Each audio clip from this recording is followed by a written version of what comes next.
જય શ્રી કૃષ્ણ, રાધે રાધે. સ્વાગત છે તમારું મારા કિચનમાં. તો આજે હું તમારી સાથે શેર કરીશ રક્ષાબંધનમાં પોતાના ભાઈ માટે એકદમ આસાનીથી અને માત્ર 10થી 15 જ મિનિટમાં બની જતી કાજુ કતરીની રેસીપી. માર્કેટમાંથી કેટલી પણ મોંઘી મીઠાઈ લાવીએ પણ પોતાના હાથે બનાવેલી મીઠાઈની વાત જ કંઈક અલગ હોય છે. અને હા, આ કાજુ કતરી આજે આપણે વાટકીના એકદમ પરફેક્ટ માપથી બનાવીશું, જેથી તમે પણ ઓછા ખર્ચાની અંદર ઘણી બધી કાજુ કતરી ઘરે જ બનાવી શકો. તો ચાલો બનાવીએ. તો સૌપ્રથમ કાજુ કતરી બનાવવા માટે આપણે ઘરમાં રહેલી કોઈ પણ વાટકીનું માપ સેટ કરી લેવાનું છે અને તે જ વાટકીના માપથી આપણે બધી જ વસ્તુ લેવાની છે. તો મેં 2 કપ ભરીને કાજુ લીધા છે અને તેની સાથે 1 કપ કરતાં થોડીક ઓછી ગાંગરા સાકર આવે છે તેને વાટીને લીધી છે. આ રીતની જે ગાંગરા સાકર આવે છે તે લીધી છે. આપણે ખાંડનો ઉપયોગ નથી કરવાના. જો તમે ખાંડ લેવાના હોય તો તે પણ તમારે પોણો કપ જ લેવાની છે. હવે જે આપણે 2 કપ કાજુ લીધા છે તેમાંથી 1 કપ આપણે મિક્સર જારની અંદર એડ કરી દઈશું અને અડધા કરીને આપણે કાજુને પીસવાના છે. હવે મિક્સર જારને આપણે પલ્સ મોડ ઉપર એટલે કે રિવર્સ મોડ ઉપર ફેરવી અને આપણે કાજુનો એકદમ ફાઇન પાવડર બનાવી લેવાનો છે. કાજુને આપણે ફ્રેન્ડ્સ એકી સાથે બિલકુલ પણ નથી પીસવાના, નહીતર બરોબર પીસાશે નહીં અને કાજુની અંદરથી તેલ છૂટું પડી જશે, એટલે તેને અડધા કરીને જ પીસવાના છે. આ કાજુને પીસતા પહેલાં અમે 2 કલાક માટે તેને ફ્રીજની અંદર રાખી દીધા હતા, જેથી કાજુને પીસવામાં એકદમ આસાની રહે છે અને કાજુનો એકદમ સરસ ફાઇન પાવડર થઈ જાય છે અને તેમાંથી તેલ પણ બિલકુલ પણ છૂટું પડતું નથી. તો આપણા બીજા કાજુ પણ પીસાઈ અને રેડી છે. આ રીતનો એકદમ ફાઇન પાવડર આપણે બનાવવાનો છે. હવે આ સ્ટેજ ઉપર તમે ઈચ્છો તો આ પાવડરને ચાળણીની મદદથી ચાળી પણ શકો છો, પરંતુ મારા પાવડરની અંદર બિલકુલ પણ કાજુના કણ નથી અને એકદમ સરસ ફાઇન પાવડર થઈ ગયો છે, એટલે મેં તેને બિલકુલ પણ ચાળ્યો નથી. જો તમારા પાવડરની અંદર કાજુના થોડાક બી કણ કે ટુકડા રહી ગયા હોય તો તમારે એકદમ ઝીણી ચાળણીની મદદથી આ પાવડરને ચાળી લેવાનો છે અને એકદમ આ રીતનો ફાઇન પાવડર આપણે બનાવવાનો છે.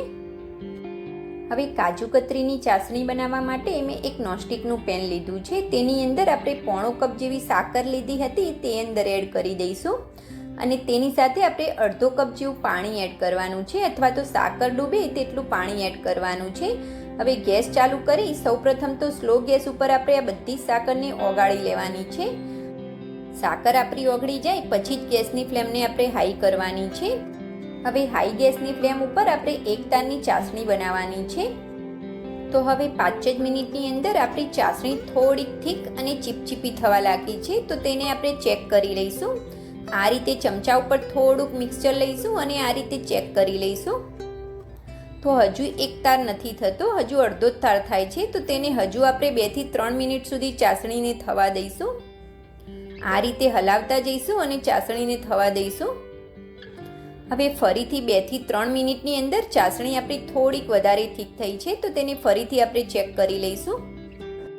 આ રીતે બંને આંગળીની વચ્ચે ચેક કરીએ તો આપણો 1 તાર તો થાય છે, પરંતુ થોડો તૂટી જાય છે. તો આ ચાસણી આપણી પરફેક્ટ છે. આનાથી વધારે ચાસણી આપણે બિલકુલ પણ નથી કરવાની. હજુ પણ આપણે કાજુના મિક્સર સાથે ચાસણીને થોડી વાર પકાવવાની છે, એટલે આનાથી વધારે કરીશું તો આપણી કાજુ કતરી વધારે હાર્ડ થઈ જશે.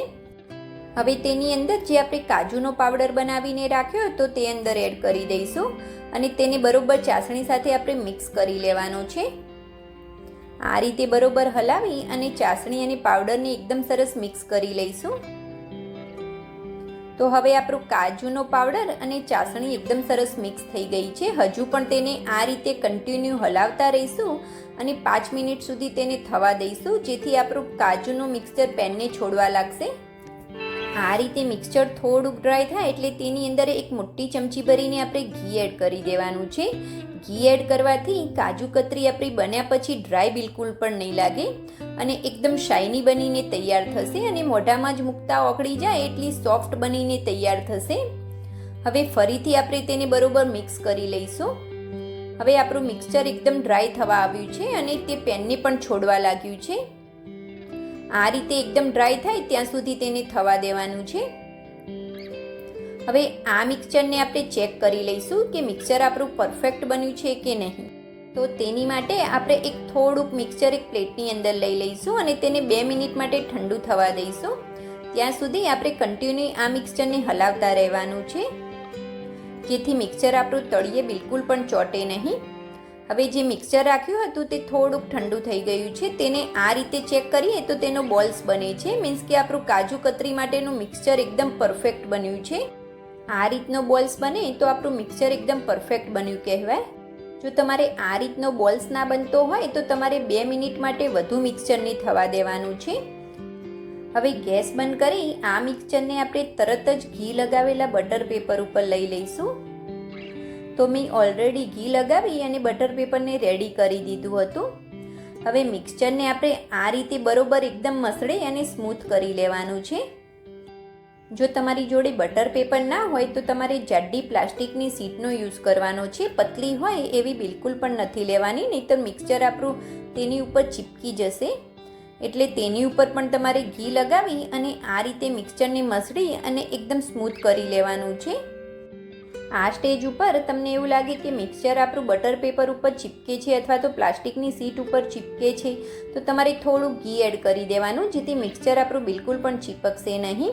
હવે તેને આ રીતે રાઉન્ડ શેપ અથવા તો સ્ક્વેર શેપની અંદર આપણે કરી લઈશું. સ્પેચ્યુલાની મદદથી અથવા તો ચમચાની મદદથી તેને આ રીતનો શેપ આપી દઈશું, જેથી આપણને કાજુ કતરી વણવામાં આસાની રહે. હવે બીજા બટર પેપરની ઉપર પણ મેં ઘી લગાવી દીધું છે, તેને તેની ઉપર રાખી દઈશું. હવે આ મિક્સચરમાંથી આપણે એક મોટી સાઈઝનો રોટલો વણી લેવાનો છે. જે રીતની તમારે કાજુ કતરી બનાવવાની હોય તે રીતે તમારે પતલો કે જાડો રોટલો વણી લેવાનો છે. રોટલાને આ રીતે શેપ આપતા ના ફાવતું હોય તો તમારે બટર પેપરને હટાવી દેવાનું છે અને વેલણની ઉપર થોડું ઘી લગાવી અને રોટલાને એકદમ સરસ રાઉન્ડ શેપ આપી દેવાનો છે. આ રીતે એકદમ સરસ શેપ આપી દઈશું.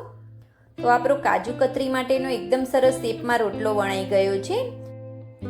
હવે તેની ઉપર મેં થોડુંક ચાંદીનું વરખ લગાવ્યું છે. જો તમારી જોડે ના હોય તો તમે તેને સ્કીપ પણ કરી શકો છો. ફ્રેન્ડ્સ, કાજુ કતરી બનાવવા માટે આજે હું તમને એક સ્પેશિયલ ટિપ્સ આપીશ કે કાજુ કતરી બનાવવા માટે તમારે નોનસ્ટિકના વાસણનો જ ઉપયોગ કરવાનો, જેથી કાજુ કતરી આપણી બિલકુલ પણ ચીપકશે નહીં. હવે કાજુ કતરીના આ રીતે આપણે સાઈડના કોર્નર સૌ પ્રથમ કટ કરી લઈશું. કોર્નરને આપણે સાઈડમાં રાખી અને કાજુ કતરીના આપણે પીસ કરી લઈશું. આ રીતે આપણે બધી જ કાજુ કતરીના પીસ કરી લેવાના છે. આ રીતે એકદમ હળવા હાથે આપણે પીસ કરવાના છે. અને હા, આ કાજુ કતરી આપણી 10 થી 15 મિનિટ થોડીક ઠંડી થાય પછી તેને આપણે પીસ કરવાના છે, જેથી કાજુ કતરી આપણી થોડીક સેટ થઈ જશે અને કટ કરતી વખતે બિલકુલ પણ ચીપકશે નહીં. કાજુ કતરી આપણી થોડીક ઠંડી થાય પછી તેને આપણે પીસ કરવાના છે. તો એ જ રીતે મેં બધી જ કાજુ કતરીના પીસ કરી લીધા છે.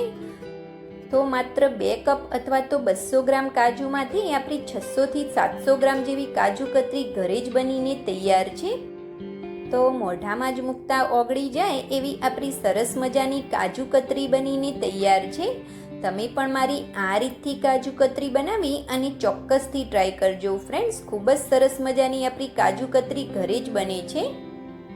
અને હા, આ રેસીપી તમને ગમી હોય તો મારી વિડીયોને લાઈક અને મારી ચેનલને સબસ્ક્રાઈબ કરવાનું બિલકુલ પણ ભૂલતા નહીં અને ફ્રેન્ડ્સ અને ફેમિલીમાં શેર કરવાનું પણ ભૂલતા નહીં. ફ્રેન્ડ્સ, સબસ્ક્રાઈબ કરવું બિલકુલ ફ્રી છે અને એકદમ સોફ્ટ અને મોઢામાં જ મૂકતા ઓગળી જાય એવી આપણી કાજુ કતરી બની છે. Happy Raksha Bandhan. Thanks for watching. જય શ્રી કૃષ્ણ.